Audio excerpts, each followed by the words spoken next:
Hello दोस्तों, मैं माही स्वागत करती हूँ हमारे चैनल पीआईटी वाले साहित्य अकेडमी में।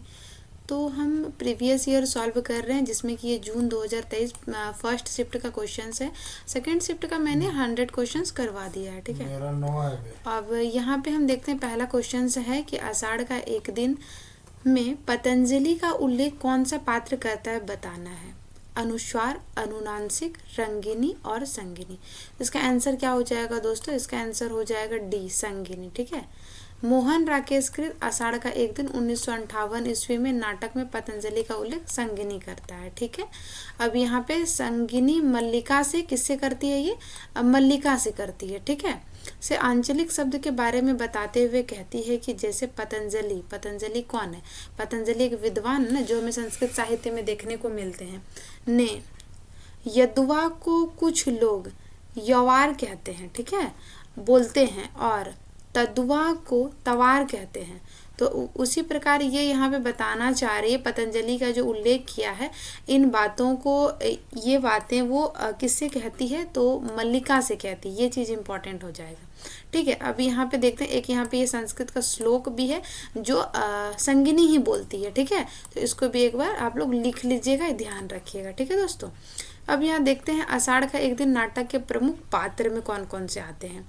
तो कालिदास आते हैं जो कवि हैं, दांतुल राजपुरुष है, मातुल कवि है, विलोम ग्राम पुरुष है, निक्षेप की बात करेंगे ये भी ग्राम पुरुष है, अनुस्वार अधिकारी है, और अनुनासिक जो है वो भी अधिकारी है, ठीक है। मैं थोड़ा सा और जूम कर लूँ ताकि आप लोग और क्लियरली दिखे। अब बात करेंगे यहाँ पे स्त्री पात्र के बारे में, थोड़ा सा छोटा कर लो, कुछ ज़्यादा ही हो गया। हाँ, अंबिका की बात करेंगे दोस्तों, तो ये क्या है? ग्राम की एक वृद्ध है। मल्लिका उनकी पुत्री है। रंगिनी, संगिनी ये नागरी है, ठीक है। प्रियंगु मंजरी ये कौन है? कालिदास की मतलब की पत्नी है, कवि पत्नी है, ठीक है। और ये राजकन्या भी है, ठीक है। इसमें आप एक चीज़ देखिएगा, कालिदास का एक दूसरा और एक नाम आता है इसमें, जब वो राजकवि बनते हैं तो उनका कुछ और एक नाम आता है, तो मुझे भी याद नहीं आ रहा है, आप लोग उसको देख लीजिएगा, ठीक है। तो ये हो गया। नेक्स्ट क्वेश्चन है हमारा, देखते हैं।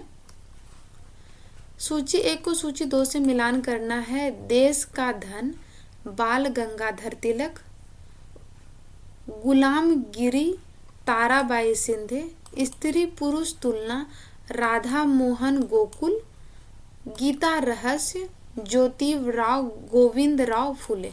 यहाँ पे आपका कोड दिया गया है, बताइएगा विकल्प कौन सा सही होगा इसमें, ठीक है। इसका सही आंसर हो जाएगा दोस्तों डी नंबर। देखते हैं क्या है। देश का धन किसका है? राधा मोहन गोकुल का है, ठीक है। गुलाम गिरी किसका है? ज्योतिराव गोविंद राव फुले का है। स्त्री पुरुष तुलना ताराबाई सिंधे का है। गीता रहस्य बाल गंगाधर तिलक का है, ठीक है। अब देखते हैं यहाँ पे तीसरे नंबर क्वेश्चन हमारा क्या है। अजी हजरत यही चोरी कराते हैं, शहर के जितने चोर डाकू हैं सब इनसे मिले रहते हैं। रात को ये लोग चोरों से कहते हैं चोरी करो, और आप दूसरे मोहल्ले में जाकर जागते रहो पुकारते हैं। यह संवाद ईदगाह कहानी में किस पात्र का है, बताना है। महमूद, मोहसिन, नूरे और सम्मी। तो ये किसका है दोस्तों? उम्मीद है आप लोगों ने चुन लिया होगा। इसका आंसर हो जाएगा बी, जो है हमारा मोहसिन का ये कथन है, ठीक है। ये लोग जब मेला जाते हैं ना ईदगाह, तो वहीं पे रास्ते में ये लोग जब पुलिस चौकीदार को देखते हैं तो ये सब बातें करते हैं, ठीक है। तो यही पे यहाँ पे दिया गया ईदगाह कहानी में, ये कोटेशन को यहाँ रिपीट किया गया है। ईदगाह कहानी हामिद नामक एक 4 साल के अनाथ की कहानी है। 4 साल का बच्चा है जो प्रेमचंद द्वारा रचित है ये कहानी। इसका प्रकाशन चांद पत्रिका 1933 ईस्वी में हुआ। ईदगाह कहानी के प्रमुख पात्र में हामिद, अमीना, महमूद, मोहसिन, नूरे, सम्मी आदि आते हैं, ठीक है। ये बहुत इंपॉर्टेंट है, जितनी भी कहानी लगी है उनके पात्र कथन इनको अच्छे से पढ़ना है। अब देखते हैं दोस्तों प्रेमचंद की प्रमुख कहानी में कौन कौन से आते हैं। नमक का दरोगा 1923 में, ईश्वरीय न्याय 1917 में, बूढ़ी काकी 1920 में, सवा शेर गेहूं 1924 में, शतरंज के खिलाड़ी 1924 में, दो सखियों के विवाह 1928 में, उसके बाद अलग्योछा 1929 में, पूस की रात 30 में, सदगति 30 में, दो बैलों की कथा 31 में, ठाकुर का कुआं 32 में, बड़े भाई साहब 34 में, कफन 1936 में। ये सबसे लास्ट आता है इनका, ठीक है। अब देखते हैं नेक्स्ट क्वेश्चन हमारा क्या है। नेक्स्ट क्वेश्चन है 4 नंबर कि रामचरितमानस के उत्तरकांड में उन्होंने ज्ञान की अपेक्षा भक्ति को कहीं अधिक सुसाध्य और असुफल दयनीय कहा है। यह कथन किस इतिहासकार का बताना है। आचार्य रामचंद्र शुक्ल जी हैं हमारे, विश्वनाथ प्रसाद मिश्र हैं, हजारी प्रसाद द्विवेदी हैं, राम कुमार वर्मा है। इसका सही आंसर क्या होगा दोस्तों, हो जाएगा ऑप्शन नंबर 1, यानी कि रामचंद्र शुक्ल का। ये हिंदी साहित्य के इतिहास से कोटेशन लिया गया है। अब यहाँ देखते हैं तुलसीदास के संबंध में अन्य विद्वान क्या क्या कहते हैं। तो भारतवर्ष का लोकनायक वही हो सकता है जो समन्वय करने का अपार धैर्य लेकर आया हो। ये कौन कहता है, हजारी प्रसाद द्विवेदी। बुद्ध देव के बाद सबसे बड़ा लोकनायक, ये तुलसीदास के बारे में कौन कहता है, गिरियर्शन कहता है। कली काल का वाल्मीकि कौन कहता है, नाभादास कहता है। जातीय कवि कौन कहता है, रामविलास शर्मा जी कहते हैं। आचार्य हजारी प्रसाद द्विवेदी ने लिखा है, तुलसी का संपूर्ण काव्य समन्वय की विराट चेष्टा रखता है। तुलसी का संपूर्ण काव्य समन्वय का विराट चेष्टा रखता है। कोटेशन दे देगा, पूछेगा ये किसका कथन है, तो वहां आ जाएगा हजारी प्रसाद द्विवेदी, ठीक है। नेक्स्ट क्वेश्चन हम देखते हैं, 5वां नंबर क्वेश्चन है हमारा। अंधेरे में कविता में पागल द्वारा गाए गए गान की पंक्तियां हैं, कौन कौन सा है यहाँ पे बताइए। यहाँ कोड नीचे दिए गए, यहाँ पंक्ति दिए। मर गया देश अरे जीवित रह गए तुम, जनमन करुणा सी माँ को हकाल दिया।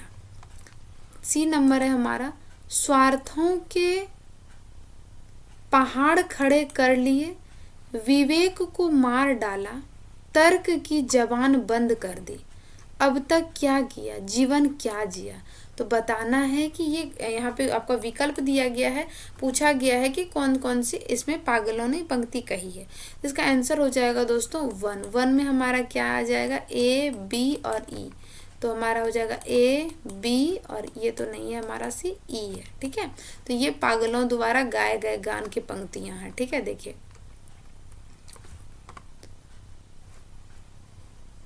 मुक्तिबोध द्वारा रचित अंधेरे में कविता के चौथे खंड के तीसरे बंद में वह जो सिरफिरा पागल की संज्ञा दी गई है, जो मध्यवर्गीय बुद्धिजीवियों के साथ मैं को अपनी निसंगता और आत्मलीनता के लिए धिक्कारता हुआ करुणापूर्ण रसाल गीत गाता है। और गीत में क्या गाता है ये, ओ मेरे आदर्शवादी मन, ओ मेरे सिद्धांतवादी मन। ये वाला कोटेशंस मैंने शॉर्ट्स के माध्यम से भी आप लोगों को एक वीडियो में पूछा था, ठीक है।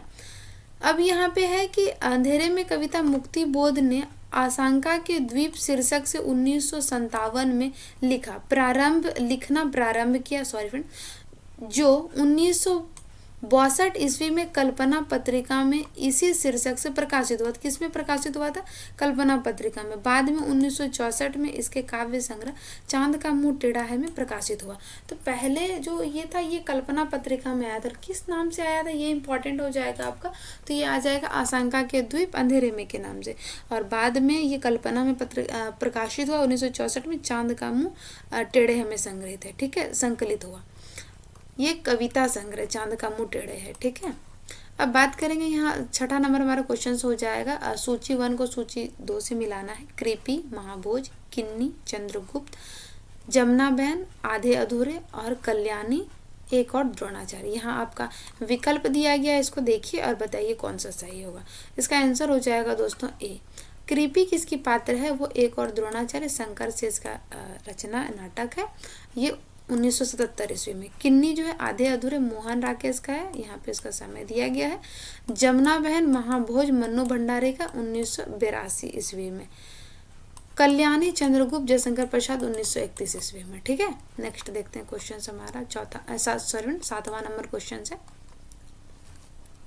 रामचंद्र शुक्ल के अनुसार रीति ग्रंथकार कवि हैं कौन सा, कुलपति मिश्र, बेनी बंदीजन, बख्शी, हंसराज और गुलाम मिश्र, ग्वाला कवि। तो कौन सा इसका सही आंसर होगा? यहाँ आपका विकल्प दिया है, बताइएगा।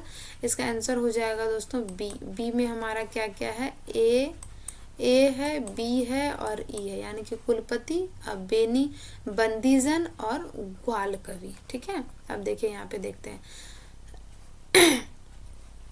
अब यहाँ पे देख लेते हैं कि रीति ग्रंथकार कवि और उनकी रचनाओं में कौन कौन से प्रमुख हैं।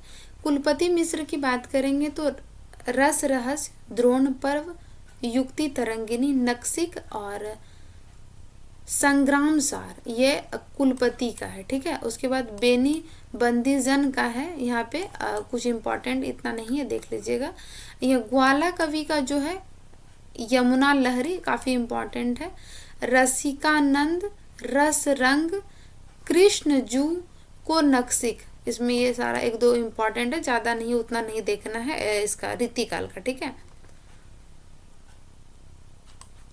इसमें तो मुझे कुछ ज़्यादा इंपॉर्टेंट नहीं लग रहा है, एक बार आप लोग देख लीजिएगा इसको। ठीक है, नेक्स्ट क्वेश्चन हम देखते हैं। जो इम्पोर्टेंट रहता है उसको मैं खुद ही हाईलाइट करके मार्क करके बताती हूँ। इनका जीवन बर्फ की पवित्रता से पूर्ण और वन की सुगंध से सुगंधित है। यह कथन किसके बारे में है, ये बताना है। ठीक है, मैं थोड़ा सा पेन ले लूँ, क्या इसमें प्रॉब्लम हो गया?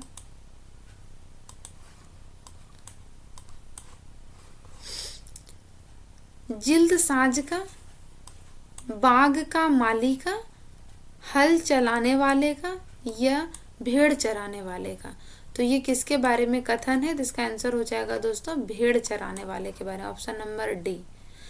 इसका जीवन बर्फ की पवित्रता से पूर्ण और वन की सुगंध से सुगंधित है। यह कथन सरदार पूर्ण सिंकृत मजदूरी और प्रेम निबंध में भेड़ चराने वाले, ये शीर्षक है ना हमारे, शीर्षक के बारे में है। जबकि जिल्द साज, बाग का माली, हल चलाने वाला इस निबंध का अन्य पात्र है। तो इसको पात्र के रूप में याद रख लीजिए। ठीक है, इसमें जो हमारे 7 शीर्षक हैं उनको भी आप लोग जरूर से जरूर याद रखिएगा। ठीक है, बात करेंगे यहाँ क्वेश्चन नंबर 9। निम्नलिखित नाटकों को उनके प्रथम प्रकाशन वर्ष के अनुसार पहले से बाद के क्रम में लगाइए।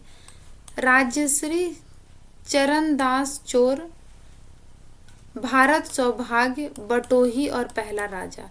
तो यहाँ पे आपका विकल्प दिया गया है, बताइएगा कौन सा इसका सही होगा। तो हो जाएगा ऑप्शन नंबर हमारा डी, यहाँ पे दिए गए हैं। यहाँ पे इसका देखते हैं। भारत सौभाग्य अंबिका दत्त व्यास का है 1887 में, राजश्री जयशंकर प्रसाद का 1915 में, पहला राजा जगदीश चंद्र माथुर का है 1969 में, चरणदास चोर हबीब तनवीर का 1975 में, बटोही ऋषिकेश सुलभ का है 2007 में। ठीक है, नेक्स्ट क्वेश्चन हम देखेंगे 10वां नंबर। दिल्ली दरबार दर्पण निबंध के अनुसार किलात के खां को सब मिलाकर कितनी कीमत की वस्तुएं तोहफे में मिली थी। तो यहाँ पे दिए गए हैं आपके रकम, कौन से सही होंगे ये बताना है। यहाँ पे है 20,000, 25,000, यहाँ पे 30,000, 35,000। तो इसका सही विकल्प आपका क्या होगा? सही विकल्प हो जाएगा 25,000 का। ठीक है, देखते हैं क्या कुछ दिया था यहाँ पे, इम्पोर्टेंट है। भारतेंदु हरिश्चंद्र के दिल्ली दरबार दर्पण 1877 निबंध के अनुसार किलात के खां, ये नाम है। ठीक है, ऐसा नहीं कि किलात के खां, ये नाम है। ठीक है, को एक हाथी जिस पर 4,000 की लागत का हौदा था,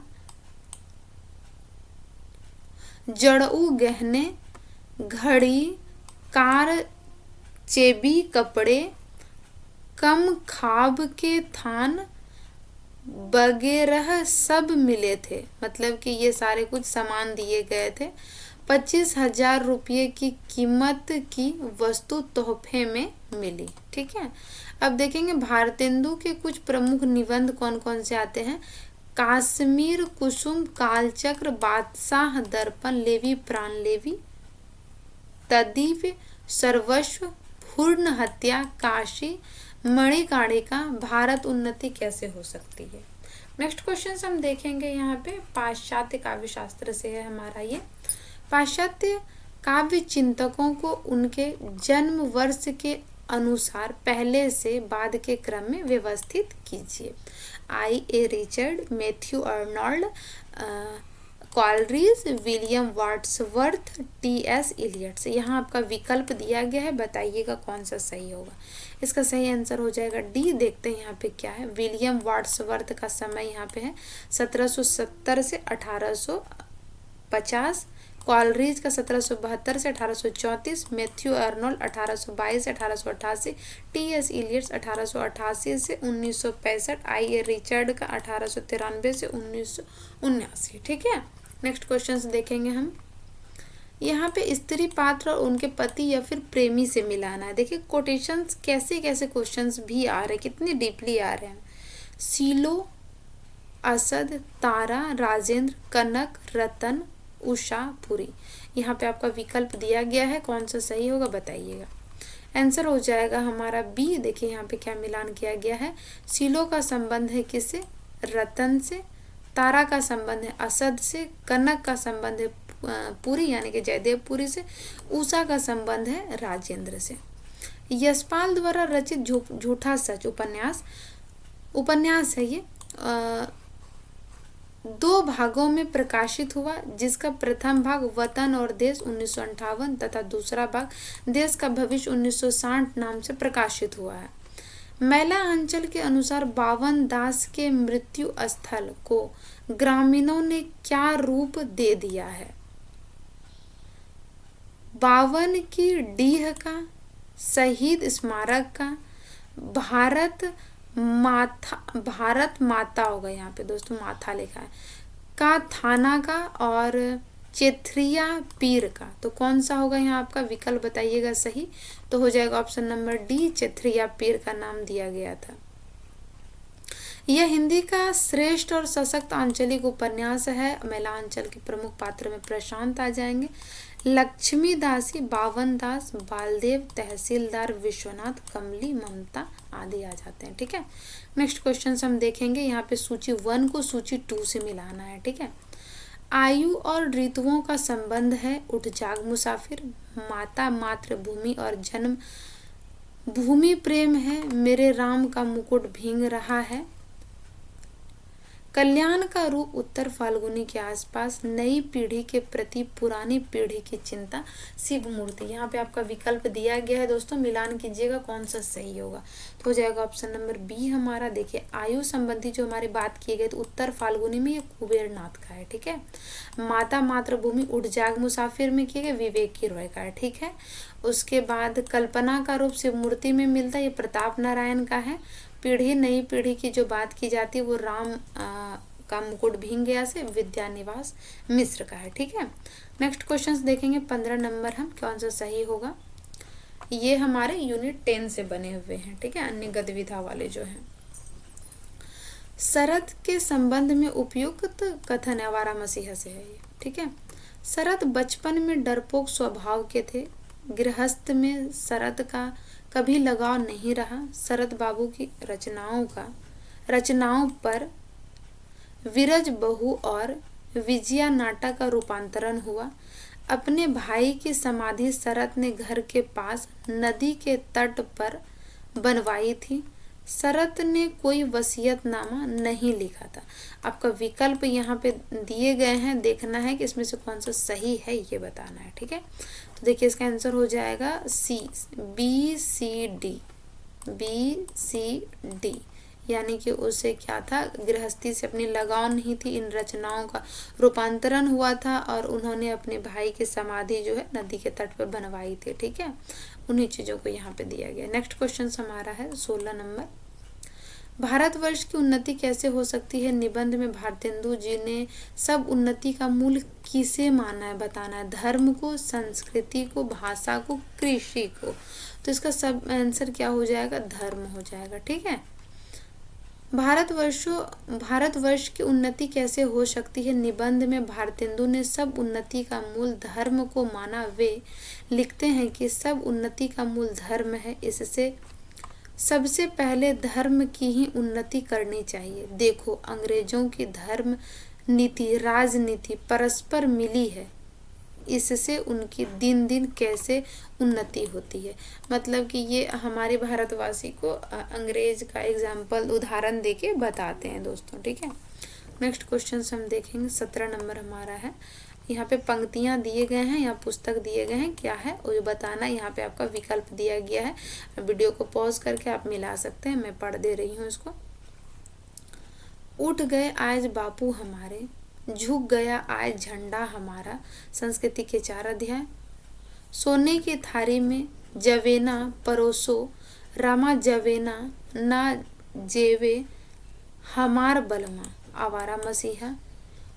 तुलसी गंग दो भये, सुख कविन के को सरदार, तिनके काव्यन में मिली भाषा विविध प्रकार। क्या बोलूं, क्या याद करूं। जीवन मंथन से निकला विष, वह जो तुमने पान किया, और अमृत हो बाहर आया, उसे जगत को दान दिया। ये मुद्दैया, ठीक है। अब बताना है, इसका सही विकल्प हो जाएगा सी। यहाँ पे देखिए, ये उठ गए आज बापू वाला क्या भूलूं क्या याद करूं से हरिवंश राय बच्चन से संबंधित है। सोने की थारी में मुर्दैया से ये तुलसीराम से संबंधित है, मतलब उनका रचना है। और तुलसी गंग दो भयो वाला संस्कृति के 4 अध्याय दिनकर से संबंधित है। और जीवन मंथन से निकला विष वाला जो है आवारा मसीहा रचना से संबंधित, जो विष्णु प्रभाकर का है, ठीक है। हम नेक्स्ट क्वेश्चन देखेंगे 18 नंबर। परीक्षा गुरु उपन्यास के विविध प्रकरणों के शीर्षक हैं, बताना यहाँ पे इनका शीर्षक कौन कौन सा होगा। दुर्जनता, ईश्वरीय प्रेम, प्रामाणिकता, अदालत, प्रेत भय। यहाँ पे देखिए इसका विकल्प कौन सा सही है ये बताना है आपको, ठीक है। तो यहाँ पे आपका विकल्प में दिया गया है, कौन सा सही होगा, इसका हो जाएगा ऑप्शन नंबर बी कि परीक्षा गुरु उपन्यास 1882 ईस्वी में। तो इसमें से अगर हम टोटल अगर हम इसमें बात करेंगे तो कितने प्रकरणों में विभक्त किया गया है, ये चीज़ें यहाँ पे देखना है। तो यहाँ पे 41 प्रकरणों में इसको विभक्त किया गया है, ठीक है। अब देखते हैं इसका प्रकरण क्या है। यहाँ से एक चीज़ें तो आपका ये चीज़ बनेगा कि एक तो पहले और बाद के क्रम में भी आ सकता है। पहले और बाद के क्रम में आप कर सकते हैं कि स्टार्टिंग के 2-4 याद रख सकते हैं, 3, उसके बाद लास्ट के याद रख सकते हैं, और बीच का हो सके तो 2-4 ध्यान में, जैसे 25 नंबर देख लें, 30 नंबर देख लें, इस टाइप से।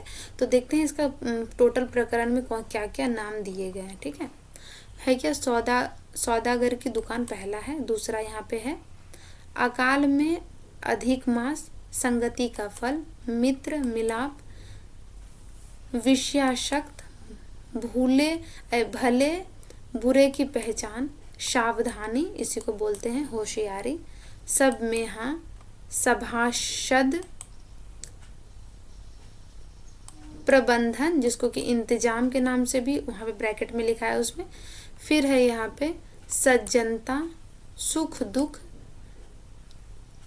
बिगाड़ का मूल विवाद, पत्र व्यवहार, प्रिय, सुरा, स्वतंत्रता और स्वेच्छाचार, क्षमता, स्वतंत्रता, कृतज्ञता, पवित्रता, संयम, प्रामाणिकता, हाथ से पैदा करने वाले और पोतड़ों के अमीर। ये देखिए ना, इसको ध्यान रखिए ना, ये तो आएगा तो आप कर ही लीजिएगा कि इन्हीं का है, ठीक है। साहसी पुरुष, दिवाला, लोक चर्चा यानी कि जिसको बोला जाता है अफवाह, फूट का काला मुंह, बातचीत, नैराश्य, चालाक की चूक, अदालत, मित्र की परीक्षा, हीन प्रभा, स्तुति निंदा का भेद, धोखे की टही, विपत्ति में धैर्य, सच्ची प्रीति, प्रेत भय, सुधरने की रीति, सुख की परमावधि। तो ये 41 प्रकरण के नाम दिए गए हैं, इसको एक जगह लिख लीजिएगा और इसको बार बार पढ़ते रहिएगा। इससे आपका ये होगा कि एलिमिनेट आप कर लीजिएगा कौन सा इससे संबंधित नहीं है, ठीक है। नेक्स्ट क्वेश्चन देखेंगे, हमारा 19 नंबर है। संस्कृति के 4 अध्याय के बारे में तिलक के बारे में उपयुक्त बताना है कि कौन सा सही होगा। गीता रहस्य में तिलक जी ने सुस्पष्ट घोषणा की, गीता का उद्देश्य निवृत्ति नहीं प्रवृत्ति का प्रतिपादन किया। कर्मण्य गृहस्थ को योगी, सन्यासी और भक्त के समक्ष नहीं माना जा सकता है। तिलक के उपदेश तत्कालीन समाज में वीरता, निर्भीकता और सच्चाई के बारे में बड़े उपदेश थे। गीता का मार्ग संन्यास का मार्ग है, संसार त्याग और कर्म न्याय का मार्ग है। तिलक जी ने बताया कि योग का अर्थ गीता में कर्म है। यहाँ पे आपका विकल्प दिया गया है, बताइएगा कौन सा सही होगा। ठीक है, तो देखिए ए हो जाएगा हमारा। ए के अंतर्गत क्या है, ACE देखते हैं। ये हमारा गीता रहस्य के बारे में AC, तिलक ने उपदेश दिया कि तत्कालीन समय वीरता वाला बात है। और यहाँ पे ई, तिलक ने बताया कि योगी का अर्थ गीता में ये कर्म वाला, ये हो जाएगा। आपका 3 सही है। ठीक है, अब देखिए रामधारी सिंह दिनकर के संस्कृति के 4 अध्याय 1956 के लिए 1959 में साहित्य अकादमी कब मिला था इसे, 1959 में पुरस्कार दिया गया। संस्कृति के 4 अध्याय में तिलक के बारे में ये बातें दी गई है जो ऊपर में मैंने अभी बताया। ठीक है, नेक्स्ट क्वेश्चन से हमारा 20 नंबर देखेंगे कि निम्नलिखित में से भारतेंदु के निबंध कौन से हैं। वैष्णवता और भारतवर्ष, देशोन्नति, लेवी प्राण लेवी, सुशिक्षितों का कर्तव्य, भारत उन्नति कैसे हो सकती है, बताना है इसका और कौन सा सही होगा। तो यहाँ आपका विकल्प दिया गया है, आंसर हो जाएगा हमारा C नंबर। भारतेंदु हरिश्चंद्र का निबंध के अंतर्गत ये बहुत इंपॉर्टेंट है। वैष्णवता और भारतवर्ष, लेवी प्राण लेवी, तदीय सर्वस्व, स्वर्ग में विचार सभा का अधिवेशन, कालचक्र, बादशाह दर्पण, भ्रूण हत्या, रामायण का समय, काशी, मणिकर्णिका, भारतवर्ष की उन्नति कैसे हो सकती है। ठीक है, नेक्स्ट क्वेश्चन देखेंगे हम 21 नंबर। बताना है कि निम्नलिखित में से अर्ध संवृत्त स्वर के अंतर्गत क्या आते हैं। आ, ए, ओ, ए, औ, उ। ह्रस्व उ मतलब और दीर्घ उ, कौन सा इसका सही है बताइएगा। हो जाएगा आंसर हमारा C में है ए, औ।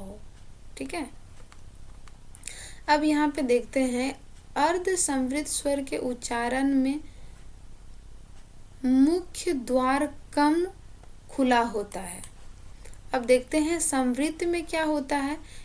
इस स्वर के उच्चारण में मुख्य द्वार कम खुला रहता है, इसके अंतर्गत ह्रस्व ई, दीर्घ ई, ह्रस्व उ, दीर्घ उ आता है। ठीक है, विवृत स्वर की बात करेंगे, इस स्वर के उच्चारण में मुख्य द्वार पूरा खुला होता है, इनकी संख्या होती है आ।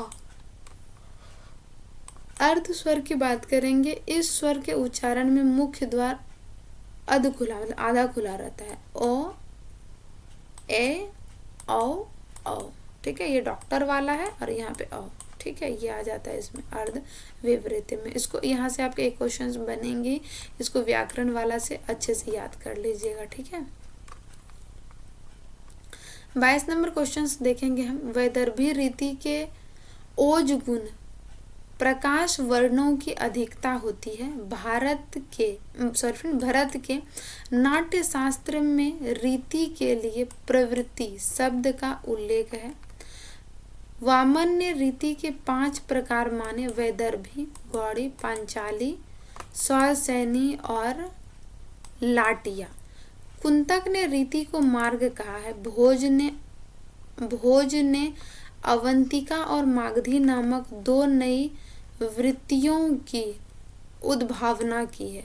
तो कौन सा इसका सही होगा बताना है। ए, यहाँ पे आपका विकल्प दिया गया है, देखिएगा हो जाएगा ऑप्शन नंबर डी। हमारा क्या क्या है यहाँ पे हम देख लेते हैं, आंसर से हमारा ज़्यादा क्लियर हो जाएगा कि भरत मुनि ने नाट्य शास्त्र में रीति के लिए प्रवृत्ति शब्द का उल्लेख किया है। कुंतक ने रीति को मार्ग कहा। भोज ने अवंतिका और मागधी नामक 2 नई वृत्तियों की उद्भावना की, जबकि वामन ने 3 रीति मानी, वैदर्भी, गौड़ी और पांचाली। वैदर्भी रीति के 10 गुण होते हैं। गौड़ीय रीति में ओज और कांति गुण होते हैं तथा इसमें कठोर शब्दावली का प्रयोग होता है और समास की अधिकता होती है। पांचाली रीति में माधुर्य और सौकुमार्य गुण होता है। ठीक है, ये काफ़ी इम्पॉर्टेंट है, यहाँ से आपके क्वेश्चंस हर बारी बनते हैं, सिलेबस से इसको अच्छे से कंप्लीट कर लीजिएगा। 23 नंबर क्वेश्चन देखेंगे, विवेकानंद के कथन कौन से हैं। ये यहाँ पे आपका विकल्प दिया गया, मैं कथन पढ़ दे रही हूँ। ठीक है, मजबूत बनो कायर और लिबलिबे ना बने रहो, साहसी बनो कायरों की जरूरत नहीं। समूचा संसार जब तक एक साथ आगे कदम नहीं बढ़ाता तब तक कोई प्रगति संभव नहीं है। शिक्षा से उत्पन्न ज्ञान जनता को ब्रिटिश शासन का सम्मान करना सिखाएगी। और देखिए यहाँ पे क्या बोला है, ब्रिटिश शासन का सम्मान करना सिखाएगी। यही चीज़ से तो आप इसको काट सकते हैं ना, सी यहाँ पे कट गया, सी यहाँ पे कट गया, आपके पास दो ऑप्शन हो जाएगा। एलिमिनेट ऐसे किया जाता है दोस्तों। ठीक है, इस शासन के प्रति अपनत्व की भावना पैदा करेगी। फिर है डी नंबर, मानव हृदय से मैं संगीन की नोक के बूते बुराई को हटाने में यकीन नहीं करता। समाज के सभी सदस्यों को संपत्ति, शिक्षा अथवा ज्ञान प्राप्त करने के लिए समान अवसर मिलने चाहिए। यहाँ पे इसका यहाँ पे इसका सही आंसर क्या हो जाएगा दोस्तों, बताइए। इसका हो जाएगा डी। यहाँ पे आपका ये दिया गया है कि मजबूत बनो वाला, समूचा संसार जब तक एक साथ वाला, फिर समाज में सभी को संपत्ति, शिक्षा का अधिकार वाला। ठीक है, नेक्स्ट क्वेश्चन हम देखेंगे 24 नंबर हमारा पंक्ति है और इसके पुस्तक कविता से इनको मिलाना है, कौन सा होगा। पूछेगा जग किंतु पिता का नाम ना बोल सकेंगे, साकेत ना कुछ कह सकी अपनी, ना उन्हीं की पूछ मैं सकी भय से। ये गीत फरोश, तोड़ दो यह क्षितिज मैं भी देख लूं उस ओर क्या है, रश्मि रथी जी लोगों ने तो बेच दिए ईमान। संध्या गीत, कौन सा यहाँ पे आपका विकल्प दिया गया, कौन सा सही होगा बताइएगा। तो पूछेगा जग किंतु, ये पंक्ति जो है रश्मि रथी की है, दिनकर की है। ना कुछ कह सकी अपनी, ना उनकी सुनने के बारे में, ये साकेत का है, गुप्त जी का। फिर तोड़ दो यह क्षितिज में, ये संध्या गीत महादेवी वर्मा का है। और जी लोगों ने बेच दिया ईमान वाला चीज गीत फरोश से ली गई है, भवानी प्रसाद मिश्र का। ठीक है, नेक्स्ट क्वेश्चन हम देखेंगे 25 नंबर, किस स्थान के लोग बड़े बड़े नखों को पसंद करते थे। दक्षिणात्य का, गौड़ देश का, उज्जैनी का और स्थान वीरेश्वर का। तो हो जाएगा ऑप्शन आपका गौड़ देश का, बी नंबर। हजारी प्रसाद द्विवेदी द्वारा रचित नाखून क्यों बढ़ते हैं निबंध में यह प्रसंग आया है कि गौड़ देश के लोग उन दिनों बड़े बड़े नखों को पसंद करते। और यहाँ पे दिया है कि दक्षिणात्य लोग जो होते हैं वो छोटे नाखूनों को पसंद करते हैं। तो पहले बड़े गौड़ देश और छोटे जो हैं दक्षिणात्य वाले छोटे पसंद करते हैं। द्विवेदी जी के निबंध की बात करेंगे तो अशोक के फूल, आम फिर वराय, कुटज, देवदारू, वर्षा, घनपति से श्याम तक, शिशि के फूल। तो ये आदि इनके आ जाएंगे, इसको देख लीजिएगा। नेक्स्ट क्वेश्चन है हमारा, कवि और अध्येता को उसका मिलाना है, कौन सा किसने माना है। ठीक है, विद्यापति, हजारी प्रसाद द्विवेदी, सूरदास, बच्चन सिंह, बिहारी, इमरे बंदा और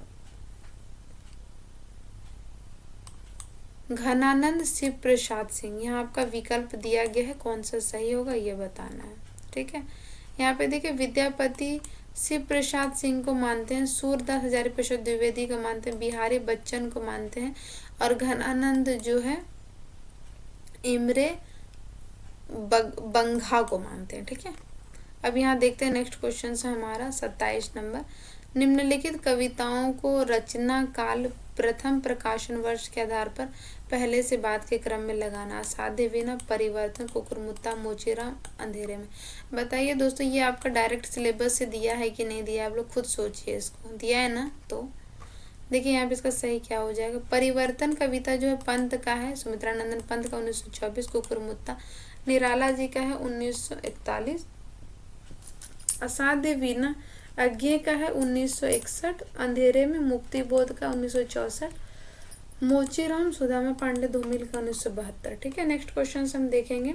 आचार्य और उनके पुस्तकों को मिलान करना है, यहाँ पे कौन सा होगा। भानुदत्त भाव प्रकाश, रामचंद्र गुणचंद व्यक्ति विवेक, शारदा तनय नाट्य दर्पण, महिम भट्ट रस मंजरी। यहाँ आपका विकल्प दिया गया है दोस्तों, कौन सा सही होगा ये बताइएगा। यहाँ पे दिया गया है भानुदत्त जो है वो रस मंजरी पुस्तक इनका है, रामचंद्र गुणचंद नाट्य दर्पण इनका है, शारदा तनय भाव प्रकाश इनका है, महिम भट्ट व्यक्ति विवेक इनका है। ठीक है, नेक्स्ट क्वेश्चंस देखेंगे। मालवी यानी कि मालवी बोली का कौन सा केंद्र है ये बताना। जयपुर, इंदौर, जोधपुर, जबलपुर। कौन सा सही हो जाएगा, तो ऑप्शन नंबर हमारा बी हो जाएगा, इंदौर। इंदौर मालवी बोली का केंद्र है। मालवी भारत के मालवा क्षेत्र की भाषा है। मालवा क्षेत्र मध्य प्रदेश और राजस्थान के लगभग 20 जिले में विस्तार लिए हुए हैं। मालवी ओकार बहुला बोली है जो सौरसैनी अपभ्रंश के राजस्थानी हिंदी के अंतर्गत आती है। यह उज्जैन, राजगढ़ जिला, रतलाम, इंदौर आदि क्षेत्रों में बोली जाती है। ठीक है, तो और भी क्षेत्र के नाम दिए गए हैं, इसको नोट डाउन कर लीजिएगा। अब बात करेंगे 30 नंबर। सूफी प्रेमाख्यान में कौन नहीं है ये बताना है। श्यामा सगई, इंद्रावती, यूसुफ, जुलेखा, हंस, जवाहिर। कौन सा सही होगा बताइएगा। ए नंबर हो जाएगा हमारा, जो ये है श्यामा सगाई, ये जो है सूफी प्रेमाख्यान से संबंधित नहीं है, तो ये किसकी है, नंददास की है श्यामा सगाई। बल्कि भक्ति काल के सगुन भक्ति शाखा का कृष्ण काव्य से संबंधित है कौन, श्याम सगाई। ठीक है, जबकि इंद्रावती, नूर मोहम्मद और यूसुफ जुलेखा शेख निसार तथा हंस जवाहिर काशिम शाह सूफी प्रेमाख्यान काव्य है। ठीक है, नेक्स्ट बात करेंगे अब यहाँ पर 31 नंबर। कौन सा सत्य है ये बताना है। भरत ने नाट्य शास्त्र के 16वें अध्याय में अलंकारों का निरूपण किया। उद्भट, जयदेव, प्रतिहारेंदु राज अलंकार संप्रदाय के आचार्य हैं। काव्यादर्श के दूसरे और तीसरे परिच्छेद में अलंकार निरूपण है। काव्य अलंकार में 6 परिच्छेद हैं। काव्य अलंकार सार संग्रह रुद्रट का प्रथम ग्रंथ है। यहाँ आपका विकल्प दिया गया है मित्रों, बताइएगा कौन सा सही होगा। ठीक है, हो जाएगा ऑप्शन हमारा ए और बी। यहाँ दोनों मान अगर लिया है ए और बी, तो देख लेते हैं यहाँ पे डायरेक्ट कि हमारा क्या सही होगा इसका आंसर। भरत ने नाट्य शास्त्र के 16वें अध्याय में अलंकारों का निरूपण किया है। उद्भट, जयदेव, प्रतिहारेंदु राज अलंकार संप्रदाय के आचार्य हैं। ठीक है,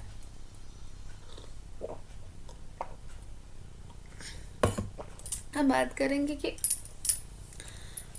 काव्यादर्श के दूसरे और तीसरे परिच्छेद में अलंकार निरूपण है, जबकि आचार्य भामह के काव्य अलंकार में 6 परिच्छेद तथा 400 श्लोक हैं, जिसमें उन्होंने मुख्य रूप से 5 विषयों का प्रतिपादन किया है।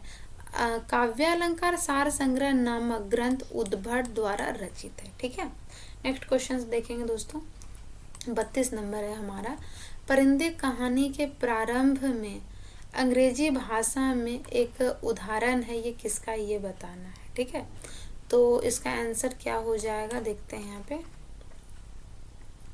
ऑप्शन नंबर बी है, कैथरीन का ये वाला कथन है। ठीक है, देखते हैं इसकी क्या व्याख्या है। निर्मल वर्मा द्वारा रचित परिंदे 1956 कहानी के प्रारंभ में अंग्रेजी भाषा में एक उदाहरण है, जो कि कैथरीन का है। परिंदे कहानी के प्रमुख पात्र की बात करेंगे दोस्तों तो हो जाएगा Latika, major, Girish Negi, Sudha, Julie, Karimuddin, mister Hubert, doctor Mukherjee, miss Wood. ठीक है। परिंदे कहानी 1957 में अमृत रॉय ने हंस पत्रिका में प्रकाशित किया। ठीक है। निर्मल वर्मा के अन्य कहानी संग्रह परिंदे, जलती झाड़ी 1956, परिंदे 1960 है दोस्तों, जलती झाड़ी 1965 है, पिछली गर्मियों में 1968 है, बीच बहस 1973 है, कव्वे और काला पानी 1983 है, सूखा और अन्य कहानी जो है 1995 है। ठीक है।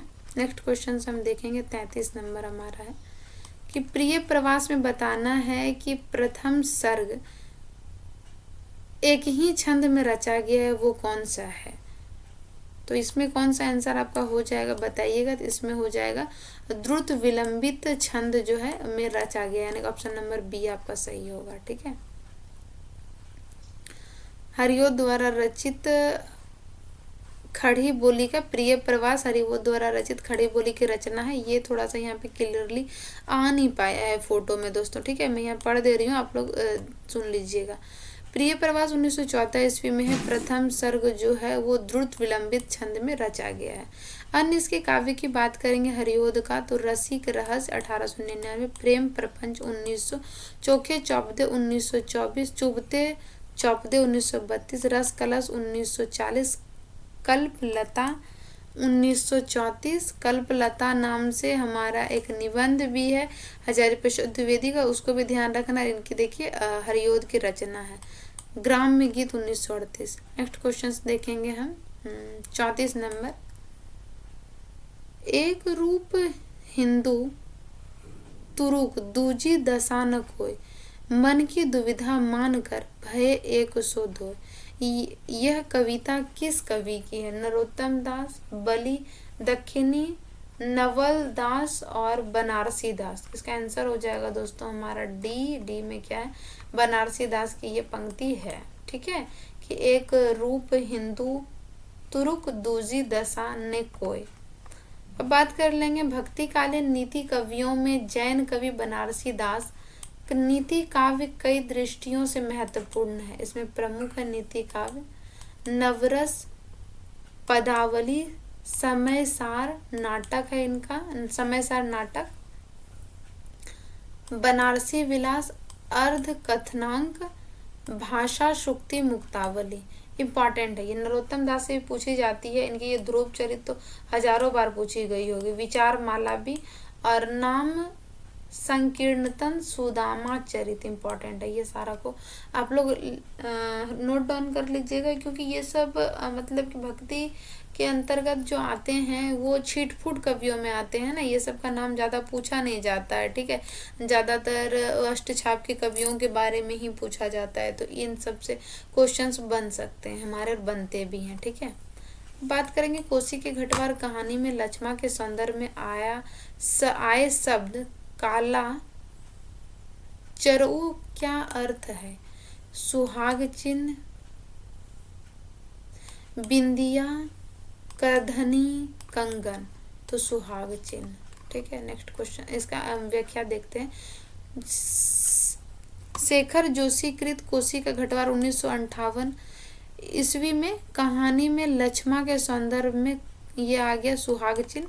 कोसी के घटवार कहानी पहाड़ी परिवेश की कहानी है।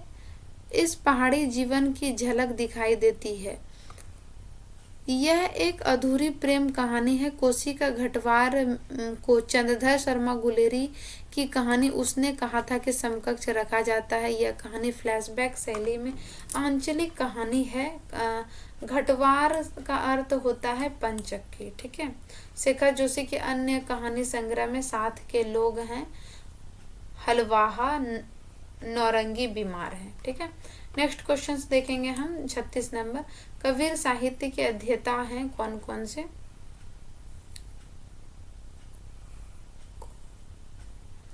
इमरे बंघा, पुरुषोत्तम अग्रवाल, वीरेंद्र यादव, धर्मवीर, डेविड लॉरेजन। तो इसका विकल्प यहाँ पे दिया गया है कबीर साहित्य से कौन कौन संबंधित है, तो हो जाएगा ऑप्शन नंबर हमारा सी। ठीक है, वही चीजें यहाँ पे दी गई है। नेक्स्ट क्वेश्चन है हमारा 37 नंबर देखेंगे। तीसरी कसम कहानी के अनुसार हीराबाई का संबंध किन दो कंपनियों से हुआ है? Rauta company, Jagmohan company, Mathura Mohan company, Jagmohan company, Sagun company, Rauta company, Mathura Mohan Rauta company. हो जाएगा ऑप्शन नंबर हमारा डी, मथुरा मोहन कंपनी और रौता कंपनी। फणेश्वर नाथ रेणु की तीसरी कसम 1956 ईस्वी कहानी के अनुसार हीराबाई का संबंध मथुरा मोहन कंपनी और रौता कंपनी से है। फणेश्वर नाथ रेणुकृत तीसरी कसम उर्फ मारे गए गुलफाम का प्रकाशन जो है 1956 ईस्वी में हुआ। यह कहानी ठुमरी कहानी संग्रह में 1959 ईस्वी में संकलित है। अन्य कहानियों की बात करेंगे रेणु जी की आदम रात्रि की महक 1967, लाल पान की बेगम, पंचलाइट, ठेस, संवादिया, अग्निखोर, अच्छे आदमी, ये इनके हो जाएंगे। ठीक है, नेक्स्ट क्वेश्चन देखेंगे हम 38 नंबर। लाल पान की बेगम कहानी के जो हैं पात्र बताना, स्त्री पात्र कौन कौन से हैं? सुहासी, चंपिया, ज्योतिया, मखनी बुआ और सुनरी। यहाँ आपका विकल्प दिया गया, कौन सा सही है बताइएगा। देख लेते हैं। फणेश्वर नाथ रेणुकृत लाल पान की बेगम 1957 में कहानी में स्त्री पात्र चंपिया, मखनी बुआ, सुनरी जंगी की पतहू, बिरजू की माँ नायिका। ठीक है, लाल पान की बेगम कहानी नारी सशक्तिकरण को केंद्र में रखकर लिखी गई है। लाल पान की बेगम कहानी ठुमरी कहानी संग्रह में संकलित है।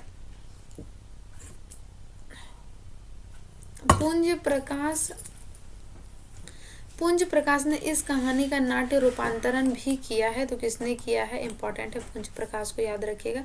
इसे 1907 में शारदा सिंह के निर्देश में पटना के कालिदास रंगालय में मंचित किया गया। ठीक है, अब रेणु जी की ये सारा इम्पोर्टेंट है। यहाँ से आपके कोड में क्वेश्चंस 100% आएंगे, क्योंकि अभी क्वेश्चंस बहुत ही अलग अलग टाइप से पूछे जाने लगे हैं। ठीक है, उस कहानी से आसपास कौन कौन से जुड़े हैं, कहाँ मंचित हुआ है, ये सारा कुछ आपका बनेगा। इसको भले ही ये देखने से इम्पोर्टेंट आपको नहीं लगता, जब आपके पेपर में ये दिखेगा ना तभी आपको याद आएगा कि ये वाकई इम्पोर्टेंट है। ठीक है, कहानी संग्रह बात करेंगे। फणेश्वर नाथ रेणु की ठुमरी 1959, आदिम रात्रि की महक 1967, अग्निखोर 1973, श्रवणी दोपहर की धूप 1984, अच्छे लोग 1986 आ जाते हैं। ठीक है, नेक्स्ट क्वेश्चंस देखेंगे हम 39 नंबर।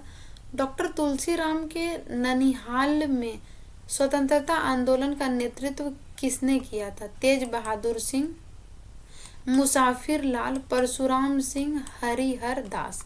तो आंसर हो जाएगा हमारा 1 तेज बहादुर सिंह। नेक्स्ट देखेंगे इसकी व्याख्या। डॉक्टर तुलसीराम ये हो गया। डॉक्टर तुलसीराम की आत्मकथा 2 खंडों में लिखी गई है, मुर्दैया 1910, मणिकर्णिका 1914। मुर्दैया आत्मकथा 7 शीर्षकों में विभक्त है, कौन कौन से देखते हैं। भूतही पारिवारिक पृष्ठभूमि, अकाल में अंधविश्वास, दूसरा सॉरी फ्रेंड्स यहाँ पहला हो जाएगा, यहाँ दूसरा दिया है। पहला है भूतही पारिवारिक पृष्ठभूमि, फिर है मुर्दैया तथा स्कूली जीवन, तीसरा है क्रम से ही है ये अकाल में अंधविश्वास, चौथा है मुर्दैया के गीत तथा लोक जीवन, पांचवा है भूतनिया नागिन, छठा है चले बुद्ध की राह, सातवां है आजमगढ़ के फाका कसी। ठीक है, नेक्स्ट क्वेश्चंस देखेंगे हम 40 नंबर, ज्यादा नहीं है 50 क्वेश्चन ही लिए हैं। इंस्पेक्टर मातादीन चांद पर कहानी के अनुसार इंस्पेक्टर मातादीन चांद पर जाकर जो काम किए उन्हें पहले से बाद के क्रम में लगाइए। नकली जस्मदीद गवाह बनाना सिखाया, जान बचाने वाले लोगों को अपराधी बनाकर जेल में डाल दिया, थानों में हनुमान मंदिर बनवाया, पुलिस का मानवतावाद इस अवधारणा से पुलिस वालों का विश्वास जगाया, पुलिस वालों की तनख्वाह कम की। यहाँ पे आपका विकल्प दिया गया, बताइएगा दोस्तों कौन सा सही होगा। और ये मुझे उम्मीद है अगर आपने ये पढ़ा होगा तो 110% ये आप कर सकते हैं। अगर नहीं पढ़ा है तो कितना भी कोशिश कीजिएगा फिर भी गलत ही टिक कीजिएगा। ठीक है, देखते हैं। आंसर हो जाएगा ऑप्शन नंबर 1। हरिशंकर प्रसाद कृत इंस्पेक्टर मातादीन चांद पर कहानी में इंस्पेक्टर मातादीन ने चांद पर जाकर जो काम किए तो उनका क्रम है ये। सबसे पहले वो जाके क्या करते हैं, थाने में हनुमान मंदिर बनवाते हैं, फिर पुलिस का तनख्वाह कम कर देते हैं। तीसरे नंबर पर क्या करते हैं कि जो जान बचाने वाले लोग होते हैं उनको जेल में डलवा देते हैं अपराधी बनाकर। चौथा नंबर होता है कि वो पुलिस का मानवतावाद इस अवधारणा से पुलिस वालों का विश्वास जगाते हैं कि ऐसा करो ऐसा ही होगा, इस टाइप से ये बोलते हैं। पांचवा है कि नकली जस्मदित गवाह बनाना सिखाया इन्होंने, ठीक है। अब देखते हैं 41 नंबर, देवनागरी लिपि के संबंध में निम्नलिखित बातें उपयुक्त कौन सा बताना है। जैसे बोला जाता है देवनागरी में वैसे ही लिखा जाता है। एक लिपि चिन्ह से अनेक ध्वनियों को व्यक्त करने की क्षमता है। संविधान में देवनागरी लिपि में लिखित हिंदी राजभाषा माना जाता है। देवनागरी लिपि में पंजाबी और उड़िया भाषा लिखा जाता है। ध्वनि और संकेत में निश्चितता, यहाँ विकल्प आपका दिया गया कौन सा सही है बताइएगा। आंसर हो जाएगा ऑप्शन नंबर हमारा सी। कौन कौन से देख लेते हैं यहाँ पे। देवनागरी के संबंध में उपयुक्त बातों में है, जैसा बोला जाता है देवनागरी वैसा लिखा भी जाता है। संविधान में देवनागरी लिपि में लिखी हिंदी को राजभाषा माना गया है। ध्वनि और संकेत में निश्चितता है। देवनागरी लिपि अक्षरिक लिपि है। देवनागरी लिपि में वर्णमाला का वर्णक्रम वैज्ञानिक है। देवनागरी में एक वर्ण के लिए ध्वनि अथवा प्रत्येक अक्षर उच्चारित होते हैं। पंजाबी की अपनी लिपि लांडा थी, जिसमें सुधार कर गुरुमुखी लिपि यानी गुरुमुखी लिपि से पहले लांडा लिपि थी, ठीक है, बनाई गई थी। उड़िया भाषा बांग्ला से बहुत मिलती जुलती है, किंतु इनकी लिपि ब्राह्मी की उत्तरी शैली से विकसित हुई है, ठीक है। ये सारा इंपॉर्टेंट है, यहाँ से आपका एक क्वेश्चन देखने को मिल जाएगा। अगर इसको आसानी तौर पे आपको देखना है कहाँ से, सरस्वती गोविंद पांडे के शुरुआती दौर में भाषा वाला में देखिएगा, आपका यहाँ से सारे क्वेश्चंस जितने भी प्रीवियस में बने सारा मिल जाएगा, समिति वगैरह सबको लेकर, ठीक है। नेक्स्ट क्वेश्चन है कि भोलाराम का जीव कहानी के अनुसार भोलाराम को रिटायर होने के कितने वर्ष तक पेंशन नहीं मिली थी। 3, 5, 7, 9। आंसर हो जाएगा हमारा 5 वर्ष, ऑप्शन नंबर बी। इस कहानी में पौराणिक प्रतीकों के माध्यम से सेवानिवृत्त भोलाराम की सेवानिवृत्ति के बाद आने वाली समस्याओं को व्यंग्यात्मक शैली में अंकन किया है। इसके प्रमुख पात्र में देखेंगे धर्मराज है, चित्रगुप्त है, यमदूत है, नारद है, भोलाराम है, भोलाराम की पत्नी है, भोलाराम की बेटी और साहब है। हरिशंकर प्रसाद के अन्य रचनाओं में है आवारा भीड़ के खतरे, प्रेमचंद के फटे जूते, पगडंडियों का जमाना जैसे उसके दिन फिरे, ठुठुरता हुआ गणतंत्र, वैष्णव की फिसलन संस्कृति, सिद्धांतों की यथार्थता आदि। नेक्स्ट क्वेश्चन है हमारा 43 नंबर, निम्नलिखित नाटकों को हिंदी में उनके प्रथम प्रकाशन वर्ष होगा दोस्तों, यहाँ पे प्रदर्शन वर्ष लिख दिया, प्रकाशन वर्ष के अनुसार लगाना। बकरी, महाबली, आगरा बाजार, माधवी और आषाढ़ का एक दिन। कौन सा सही हो जाएगा, ऑप्शन नंबर सी है। आगरा बाजार 1954, हबीब तनवीर का आषाढ़ का एक दिन 1958, मोहन राकेश का बकरी 1974, सर्वेश्वर दयाल सक्सेना का माधवी 1985, भीष्म साहनी का महाबली 1909, असगर बजात का है, ठीक है। 44 नंबर देखेंगे, किस विद्वान ने निम्नलिखित में से किस विद्वान ने 20वीं सदी में भारतीय काव्य शास्त्र संबंधित कोई पुस्तक नहीं लिखी है। राम मूर्ति त्रिपाठी, भोला शंकर व्यास, रामचंद्र शुक्ल और रामविलास शर्मा। ऑप्शन हो जाएगा हमारा डी। किसने नहीं लिखी है, तो रामविलास शर्मा ने नहीं लिखी है, ठीक है। इसको देख ले, इसकी व्याख्या मैं करवा दे रही हूँ। निम्नलिखित विद्वानों में रामविलास शर्मा ने 20वीं सदी में भारतीय काव्य शास्त्र संबंधित कोई पुस्तक नहीं लिखी है, जबकि आचार्य, यहाँ पे सब मिला हुआ है, आप अलग अलग करके इसको लिख लीजिएगा।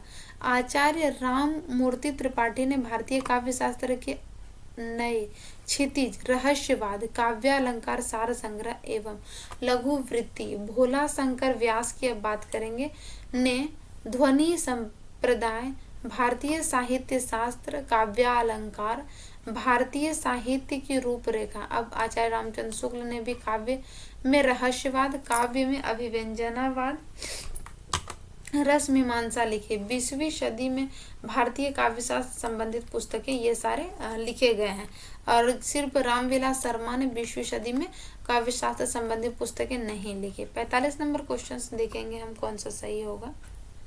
ये जायसी ग्रंथावली यानी कि नागमती वियोग खंड से लिया गया है।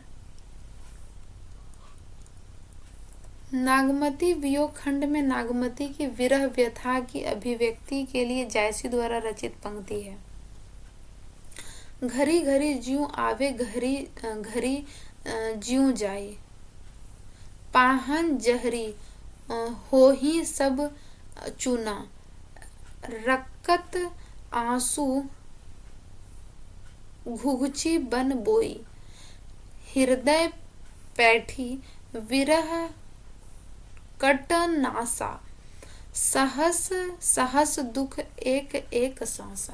यहाँ आपका विकल्प दिया गया, थोड़ी सी डिफिकल्ट पंक्ति है, इस तरह की ही पंक्ति जैसी लोगों की मिलती है। तो यहाँ आपका विकल्प दिया है, देखिएगा इसमें से कौन सा सही होगा। तो हो जाएगा हमारा सी नंबर, ए, सी, डी और ई। यहाँ पे देखिए सी, डी और ई, ये नागमती वियोग खंड की नागमती की विरह का वर्णन इसमें हुआ है। ठीक है, अब बात कर लेते हैं यहाँ पे जायसी की कृतियों में पद्मावत, अखरावत, आखिरी कलाम, कहरनामा, कहनामावत और चित्ररेखा। ठीक है, नेक्स्ट क्वेश्चन हम देखेंगे 46 नंबर। मनुष्य के मन से सुंदर और कुछ नहीं होता, ईश्वर यदि है तो मनुष्य के मन में ही समाये हैं। मानस के हंस में यह संवाद किसका है? तुलसी, गंगाराम, नरहरिदास, मोहिनी। तो हो जाएगा ऑप्शन नंबर डी, मोहिनी के बारे में यह कथन है। अमृतलाल नागर द्वारा रचित मानस का हंस 1972 ईस्वी में यह संवाद मोहिनी का है। मानस का हंस गोस्वामी तुलसीदास के जीवन परक उपन्यास यानी उसकी जीवनी हम बोल सकते हैं, इसमें लिखी गई है। अमृतलाल नागर की प्रमुख रचना में महाकाल 1947, सेठ बांकेलाल 55, बूंद और समुद्र 1946, सुहाग के नुपुर 1960, अमृत और विष 1967, नाच्यो बहुत गोपाल 1978, खंजर नयन 1981। 47 नंबर देखेंगे। देश की बात निबंध के लेखक हैं प्रताप नारायण मिश्र, मैथिली शरण गुप्त, महावीर प्रसाद द्विवेदी, भारतेंदु हरिश्चंद्र। हो जाएगा ऑप्शन नंबर हमारा सी, भारतेंदु हरिश्चंद्र। देश की बात निबंध महावीर प्रसाद द्विवेदी का है। अन्य निबंध महावीर प्रसाद द्विवेदी का आ जाएगा संपत्ति शास्त्र, रसज्ञ रंजन, भाषा और व्याकरण, कवि और कविता, महाकवि, माघ का प्रभात वर्णन, आत्मनिवेदन, प्रभात। प्रताप नारायण मिश्र का है धोखा, दांत, बालक, वृद्ध, आप, खुशामद, भौं, परीक्षा, समझदार की मौत, ईश्वर की मूर्ति, अपव्यय, वृद्ध, दान, ये आ जाते हैं प्रताप नारायण मिश्र। नेक्स्ट क्वेश्चन है हमारा 48। जयशंकर प्रसाद के नाटकों को मंच पर सफलतापूर्वक प्रस्तुत करने वाले निर्देशक हैं कौन, ये बताना है। ऑप्शन है आपका हबीब तनवीर, इब्राहिम अल काजी, बीबी कारांत, शांता गांधी, सत्यदेव दुबे, श्यामानंद जालान, राजेंद्र नाथ ओम शिवपुरी। कौन सा आपका विकल्प सही होगा बताइएगा। ऑप्शन नंबर बी, बीबी कारांत, शांता गांधी। जयशंकर प्रसाद के नाटकों को मंच पर सफलतापूर्वक प्रस्तुत करने वाले निर्देशक है, क्योंकि इनके नाटक के बारे में कोटेशंस है ना कि रंगमंच के लिए नाटक होना चाहिए या फिर नाटक के लिए रंगमंच। तो ये इसी कारण से कौन है जो इसके नाटक को सफलतापूर्वक मंचित कर देता है, तो यहाँ पे उन्हीं से क्वेश्चंस बने हुए हैं। नेक्स्ट क्वेश्चन है हमारा 49। नगरीय प्रचारणी सभा के संस्थापक हैं शिव कुमार सिंह, मेहता लज्जाराम, राम नारायण मिश्र, बाल कृष्ण भट्ट, श्याम सुंदर दास। ये नीचे आपका विकल्प दिया गया है मित्रों, बताइए कौन सा सही होगा। ऑप्शंस नंबर हो जाएंगे बी में क्या आ जाता है, ACE, ACE यहाँ पे देखिए, ठीक है, ये तीनों। नेक्स्ट क्वेश्चन हम देखेंगे 50 नंबर कि नागा अर्जुन की कालिदास कविता में निम्नलिखित में से किसका उल्लेख है बताना है। विक्रम, यक्ष, शकुंतला, इंदुमती और अज। यहाँ आपका विकल्प दिया गया दोस्तों, बताइए कौन सा सही है। तो हो जाएगा डी नंबर, BDE है हमारा, BDE, यक्ष, इंदुमती और अज। अब यहाँ थोड़ी इसकी व्याख्या देख लेते हैं। नागार्जुन की कविता कालिदास, यक्ष, इंदुमती और अज का उल्लेख है। नागार्जुन के बचपन का नाम है ढक्कन मिसिर, वास्तविक नाम है वैद्यनाथ मिश्र। हिंदी में वे नागार्जुन, संस्कृत और मैथिली में यात्री उपनाम से रचनाएं करते थे। नागार्जुन की कालिदास कविता सतरंगे पंखों वाली 1959 में कविता संग्रह में संकलित है। अन्य इनके रचना देखेंगे, काव्य संग्रह युग की धारा, तालाब की मछली, खिचड़ी विप्लव देखा हमने, हजार हजार बाहों वाली, पुरानी ज्योतियों के कोरस और रत्न गर्भ। ये मैंने यहाँ पे 50 क्वेश्चंस को सॉल्यूशंस के माध्यम से बताने का कोशिश किया है। यहाँ से आपके अगर आप प्रीवियस ईयर 2019 तक के, ज़्यादा नहीं, 12-15 तो बहुत ज़्यादा हो जाएगा, 2023 से लेकर 2019 तक के अगर आप दोस्तों सॉल्व कर लेते हैं ना, अगर आप इनकी व्याख्या को रट लेते हैं ना, तो आप कम में ही अपने एग्जाम्स में बहुत बेहतर कर पाएंगे। ठीक है, मैंने इसे अपने जीवन में अप्लाई किया है और मैंने क्वालिफाई भी किया है, तो उम्मीद है कि आप लोग भी अच्छे से पढ़ेंगे और जून में जो आपका एग्ज़ाम होने वाला है अपना पेपर अच्छा देंगे, अपना रिजल्ट आपका अच्छा आएगा। और अगर आप UGC नेट की तैयारी कर रहे हैं तो मेरे साथ जुड़ सकते हैं, अन्यथा आप TGT PGT की भी कर रहे हैं तो उसके साथ भी आप मेरे साथ जुड़ सकते हैं। ट्रिकी वीडियो या फिर कोई भी चीज़ें याद नहीं हो रही है तो मुझे कमेंट सेक्शन में बता सकते हैं। मैं अपने से मुझे जितना हो पाएगा मैं आप लोगों के लिए हेल्प करूंगी। मेरा मोटिव है अपने चीज़ों को आप तक पहुंचाना, आप लोगों से जुड़ना, आप लोगों से बहुत कुछ सीखना। मैं कोई बहुत बड़ी टीचर नहीं हूँ, मैं एक रिसर्च स्कॉलर हूँ, मैं आप लोगों से सीख रही हूँ। मुझे उम्मीद है आप लोग मुझे सपोर्ट कीजिएगा और कोई भी बात हो तो कमेंट सेक्शन में बताइएगा। वीडियो के साथ बने रहने के लिए बहुत बहुत धन्यवाद। मिलते हैं नेक्स्ट वीडियो में, तब तक के लिए थैंक यू।